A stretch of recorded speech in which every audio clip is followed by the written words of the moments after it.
Friends, Bhogi పండుగ రానే వచ్చింది. మన ఇంట్లో ఉన్నటువంటి పాత వస్తువులు మొక్కలన్నీ తీసుకొచ్చేయాలి మనం ఇంటి ముందర.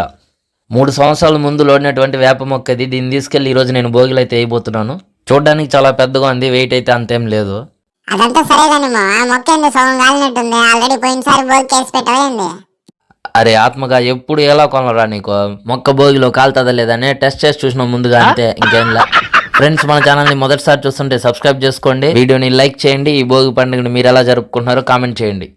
అంతేరా ఆత్మగా, ఈసారి భోగి పండుగ అన్నీ రెడీ అయిపోయాడు. మా అల్లుడు వచ్చినాడు మేళం ఎత్తుకొని. ఇంకా వాడు మేళం కొడతాడు, నేను భోగి మంట చేస్తాను అనమాట. ఫ్రెండ్స్, మన సబ్స్క్రైబర్స్ అందరికీ భోగి పండుగ శుభాకాంక్షలు. మీరు మీ కుటుంబ సభ్యులతో ఈ భోగి పండుగని చాలా సంతోషంగా జరుపుకోండి. మన ఛానల్ని మొదటిసారి చూస్తుంటే సబ్స్క్రైబ్ చేసుకోండి, వీడియోని మీ ఫ్రెండ్స్కి షేర్ చేయండి. మీరు సబ్స్క్రైబ్ చేసుకొని వీడియోని షేర్ చేస్తేనే మన ఛానల్కి ఎంతో సపోర్ట్గా ఉంటుంది.